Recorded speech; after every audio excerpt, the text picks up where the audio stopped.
à la Cantorade. Venez avec nous sur Radio Laser prendre de la hauteur et du recul sur les interrogations multiples que nous et vous nous posons toutes et tous. Critiquons, proposons, réfléchissons dans l'humour et le respect.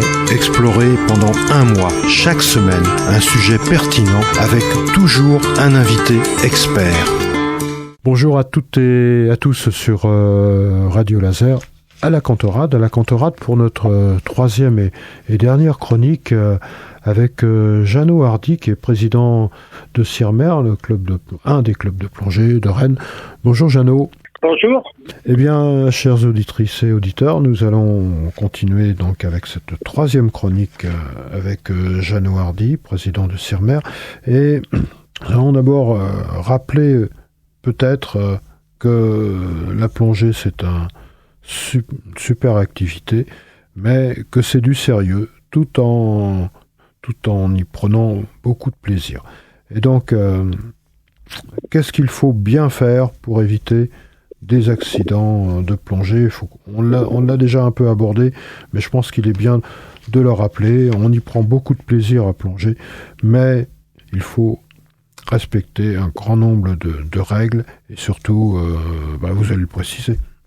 Jeannot, on vous écoute. Oui, ben voilà. Donc, pour bien plonger, pour faire plaisir de la plongée, il faut, comme je l'ai déjà dit, respecter vraiment les normes de sécurité dans tous les domaines, et également être bien conscient que la mer est plus forte que nous. Nous sommes humbles devant la mer, donc on doit respecter la mer. Pour plonger bien, il faut d'abord, premièrement, se renseigner où on va plonger, avec qui on va plonger, et si la personne qui nous emmène plonger est bien équipée, sur les bateaux par exemple, va bien dessus, l'oxygène, la VHF, et tout ce qu'il faut pour les secours. Surtout déjà, on a des droits, bien sûr, mais on a des devoirs également. Les devoirs sont de respecter la mer. Maintenant, on nous interdit, bien sûr, de prendre quoi que ce soit, surtout les animaux vivants, de toucher aux animaux vivants. De respecter le corail quand on va vers les mers coralliennes, c'est-à-dire de respecter toute la nature qui se passe dans le milieu sous-marin. Voilà ce qu'il faut faire surtout, et rester vraiment humble devant tout ça. Ça, c'est important. Il existe beaucoup d'ouvrages pour informer nos auditrices et nos auditeurs de la Fédération française de plongée sous-marine ou autre. Oui. Donc, il suffit d'aller dans une bonne librairie, ou alors il y a des librairies spécialisées sur la plongée. Oui, sûrement. Non ? Oui, bien sûr. Oui, il y a la Fédération française, bien sûr, il y a d'autres fédérations qui sont un peu également. Mais vous avez des fédérations que je ne vais pas citer là, mais que c'est plutôt business que plongée, sécurité. C'est-à-dire qu'on vous fait plonger un peu n'importe comment. En principe, dans une plongée, vous avez un responsable automatiquement. Vous avez les niveaux 1, par exemple, doit plonger avec un moniteur automatiquement. Et un moniteur, dans les milieux naturels, n'a pas le droit d'emmener plus de 4 élèves. Parce que 4 élèves, on arrive encore à les respecter quand ils sont bien formés, mais il faut pas commencer comme dans certains pays où vous avez tout un troupeau derrière le moniteur. Donc là, ce n'est plus la sécurité. Il faut bien voir ça. C'est pas un petit coup de rôle, mais je pense que maintenant, la plongée devient un peu trop commerciale, un peu trop business. C'est-à-dire que beaucoup passent à côté de vraiment des sécurités. Parce que à notre époque, nous avions des courbes de sécurité qui nous permettaient, sans faire de palier, de plonger à 30 mètres pendant 30 minutes. Ah oui. Maintenant, la courbe de sécurité est rentrée à 30 mètres à 10 minutes. Donc, vous avez quand même, c'est dingue de ce qu'on a comme différence. Donc, il ne devrait plus y avoir d'accident. Bien sûr. Est-ce qu'il y a plus d'accidents maintenant que dans le passé ou pas? Les accidents sont pas les mêmes. Premièrement, parce que les accidents maintenant, il y a beaucoup plus de plongeurs, beaucoup plus de touristes qui plongent avec des niveaux un peu faibles, et donc ça arrive les accidents. Mais il y en a peut-être pas, devrait pas y en avoir du tout, étant donné que la sécurité a été renforcée. Il ne devrait pas y en avoir. J'ai vu que donc il y a la Fédération française de plongée, des diplômes, les niveaux 1, oui. C'est ça, niveau 2, niveau 1, niveau 2, niveau 3, niveau 4, directeur de plongée, niveau 5, moniteur fédéral, premier degré, deuxième degré, troisième degré. D'accord, oui, donc ça fait pas mal de niveaux, tout ça. Et après les instructeurs. D'accord. Mais il existe aussi une autre structure, parce que certains me disent, j'ai mon niveau 2, par exemple, ou 3 ou 4 de plongée de la fédération, et j'ai des problèmes parfois à l'étranger où ils disent vous n'avez pas votre PADI. C'est quoi ça, le PADI? Oui, alors je reviens là-dessus justement parce international, paraît-il. Oui, la fédération française de sport aquatique, enfin d'études de sport aquatique. Oui. Nous avons deux, parce que cette fédération-là est reconnue dans le monde entier. Oui. C'est-à-dire qu'on est reconnu par la CMAS, Confédération mondiale des activités aquatiques. D'accord. Bon. Toutes les fédérations ne sont pas agréées à ça. Beaucoup de fédérations, donc comme je parlais tout à l'heure, qui sont un peu business, ne sont pas reconnues par la CMAS. Oui. Mais avec les diplômes que nous délivrons à la CMAS, vous pouvez aller plonger dans le monde entier. Vous serez reconnus. Ah d'accord. Voilà. Donc ça c'est important. Hein. Oui. Donc il y a ces différents niveaux, effectivement. Après, au niveau des accidents, on en avait déjà parlé. Donc la surpression pulmonaire. Oui. Les risques aussi en décompression aussi également. L'oreille, tout ça. Autre aspect, est-ce qu'il y a on doit avoir un certificat médical pour plonger? Quelqu'un qui a une insuffisance cardiaque ou qui a de l'asthme, est-ce qu'il peut plonger, par exemple? Oui. Comment ça se passe, Jeannot? Alors voilà, par exemple, si vous voulez faire un baptême de plongée, je vous invite à le faire parce que chez nous, on fait le baptême de plongée qui est gratuit. Alors, vous pouvez aller à Sur-Mer. Pour essayer de vous donner le virus de la plongée. Oui, c'est un virus, absolument. Oui, voilà. Et alors, donc, vous n'avez pas besoin de certificat médical pour le baptême. D'accord, pour le baptême, non. Premièrement, on vous emmène à 6 mètres maxi. On n'a pas le droit de descendre plus bas. Donc c'est en piscine. C'est en piscine, ça. En piscine, oui, en piscine. Mais on peut le faire en milieu naturel également. Les baptêmes, on peut les faire en milieu naturel. D'accord. Et donc, ensuite, si vous voulez passer à faire des diplômes, c'est-à-dire, il vous faudra un certificat médical par lequel vous n'êtes pas inapte à la plongée. Oui, bien sûr. Oui. C'est-à-dire être inapte à la plongée, voilà, ce sont les gens qui ont des problèmes pulmonaires, assez importants. Vous avez des problèmes cardiaques, que vous faites de l'épilepsie ou de la tétanie. L'asthme n'est pas complètement... Oui, me semble. L'asthme, on peut faire du sport avec de l'asthme. Hein. Oui, absolument. Oui, mais même la plongée également. Si vous n'êtes pas obligé, ça dépend du degré que vous avez. Hein. D'accord. Mais autrement, vous avez surtout ce que je viens de vous dire tout à l'heure, c'est des accidents que vous risquez avec pulmonaire ou quoi que ce soit. Donc, si c'est pas de certificat médical, pas de plongée. Absolument. On a oublié de parler des risques avec les animaux ou avec la faune, donc, mais aussi avec la flore. Déjà, ne pas toucher les animaux. Mais si vous êtes agressé, j'ai entendu des plongeurs qui me disaient qu'ils avaient vu des requins, par exemple, et qu'ils se mettaient en condition pour faire face, mais ne pas fuir vraiment, quoi. Il y a des comportements à avoir par rapport à des animaux sous-marins, et donc je parlais des requins, mais ça pourrait être autre chose. Alors moi, je vais vous répondre là-dessus un petit peu. Donc, qu'est-ce qui est agressif au fond de la mer? C'est l'homme qui est agressif. C'est ce que j'allais vous dire, Jeannot. C'est l'homme qui est agressif par rapport aux coraux, par rapport aux poissons et par rapport à tout. Chaque animal est comme nous. On a un système de défense. Oui, il se défend. Si vous embêtez pas un poisson, il va pas vous sauter dessus brutalement, c'est pas vrai. J'ai eu l'occasion de plonger dans la fosse des requins, c'est magnifique. Vous les regardez passer, vous ne faites pas de gestes désordonnés, vous ne voulez pas jouer au Tarzan. Ils ne vous diront rien, ils sont curieux, ils viennent vous voir, ils passent près de vous, très près de vous, sans aucun mouvement d'agression. J'ai plongé avec des grosses murènes, des très grosses murènes. J'ai même arrivé, et je l'ai fait plusieurs fois, c'est interdit maintenant, et de caresser la tête d'une murène. Ah ouais, et ça s'est bien passé. Si vous n'y allez pas brutalement, elle ne va pas vous agresser. D'accord. C'est pas vrai, ça. Si vous, elle est dans un trou.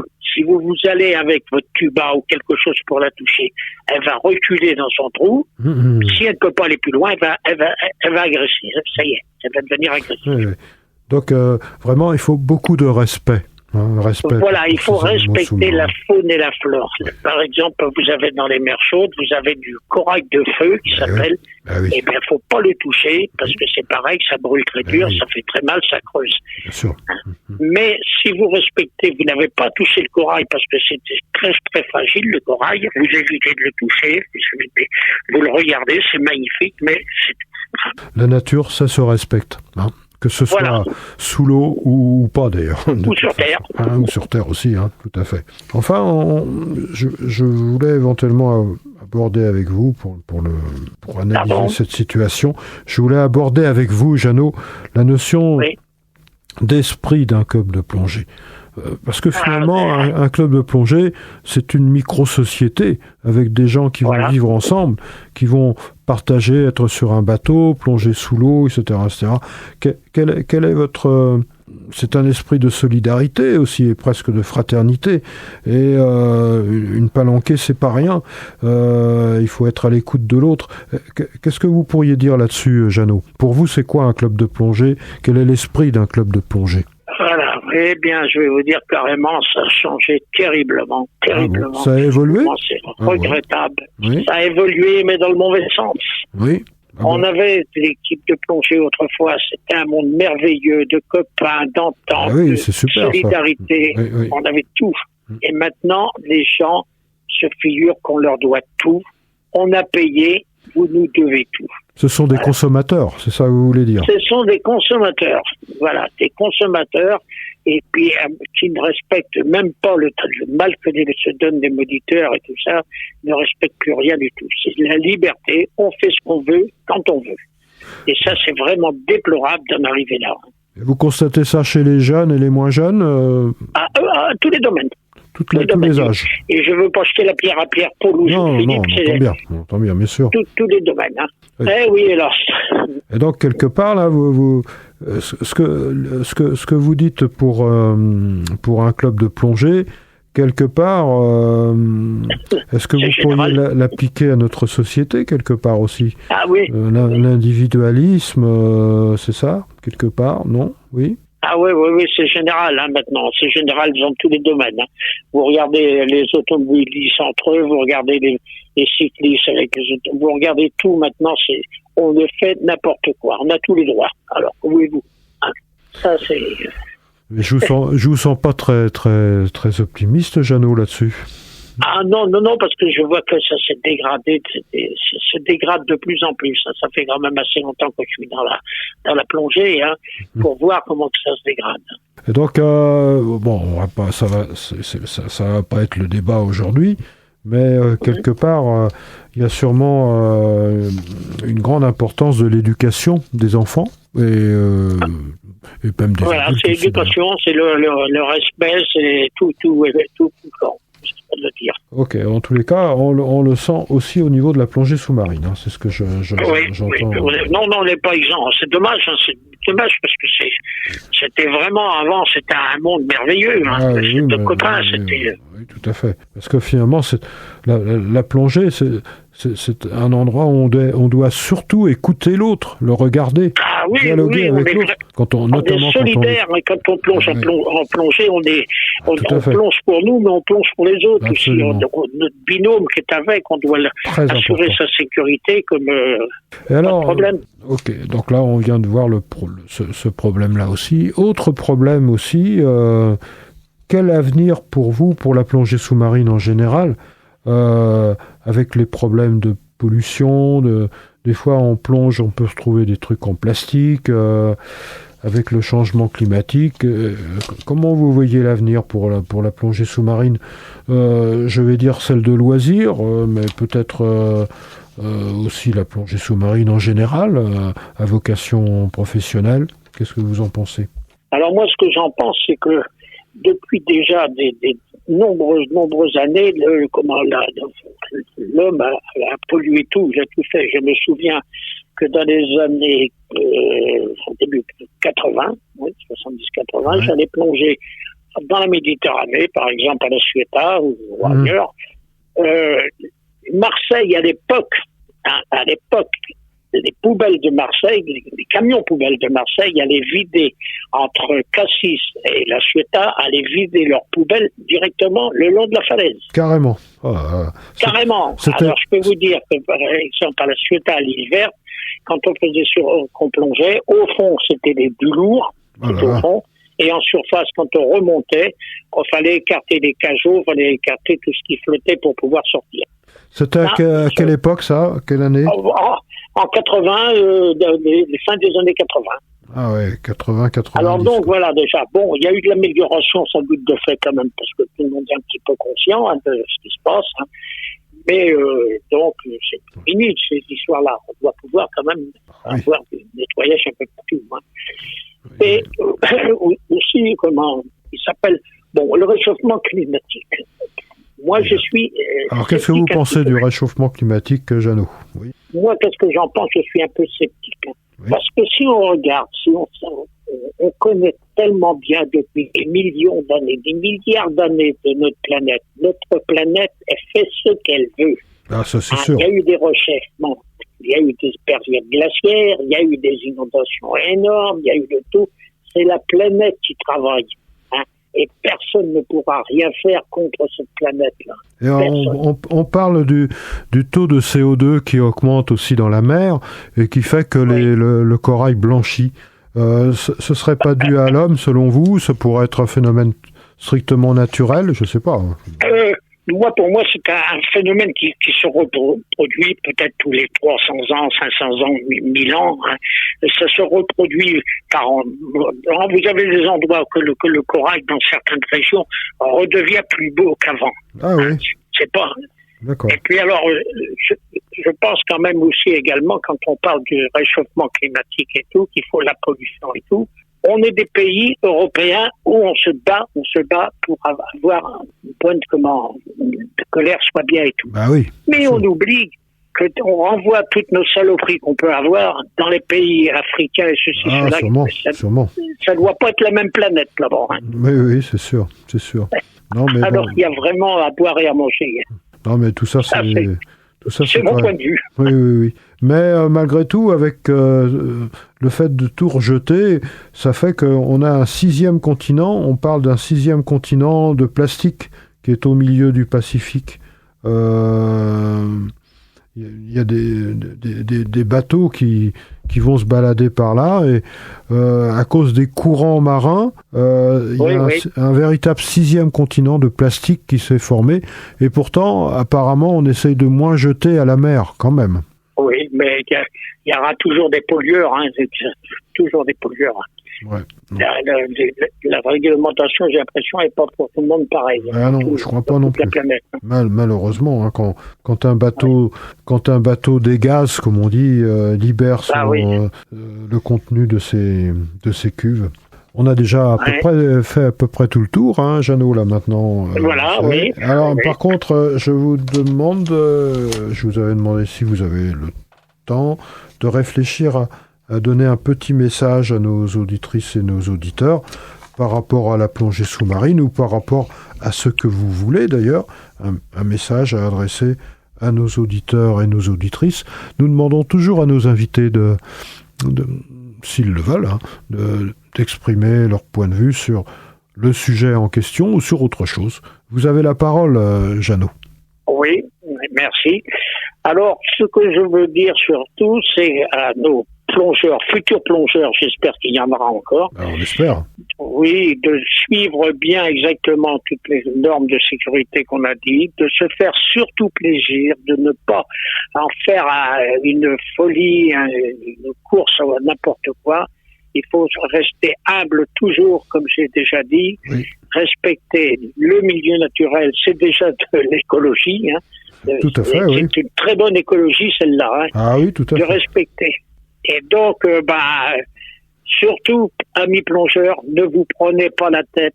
Hein, faites bien ce que vous devez faire avec plaisir et non n'importe quoi. Hein. Voilà. C'est mon dernier mot que je peux vous adresser. Merci pour ce message. Moi, je finirai simplement en disant que la plongée, c'est certes des sensations et des découvertes du milieu sous-marin, des paysages, la faune, la flore aussi, mais c'est aussi une sorte de démarche qui encourage à plonger finalement, c'est une façon d'être, plonger dans nos pensées à travers des différents sujets sur différents thèmes. Et c'est aussi une école, enfin, je ne sais pas ce que vous en pensez, Jeannot, c'est aussi une école de curiosité. Et quand on plonge, eh bien, c'est qu'on est curieux. Et si on garde cet esprit de curiosité, il est important de l'avoir sous l'eau, mais de l'avoir aussi partout. Voilà, je suis entièrement d'accord avec ça. Hein. C'est-à-dire qu'il faut être sur terre comme au fond de l'eau, il faut être respectueux, et puis voilà, il n'y a pas d'autres mots. Tout à fait. Voilà. Merci beaucoup, Jeannot Hardy, président de CIRMER, du club de plongée, d'un des clubs de plongée de Rennes, de ces entretiens que nous avons eus. Nous en avons eu à peu près un total d'1 heure d'entretien, Jeannot. Merci. Merci beaucoup. Merci. Au revoir à toutes et à tous. Au revoir, Jeannot. Merci. Au revoir, Bernard, et puis à bientôt. À très bientôt.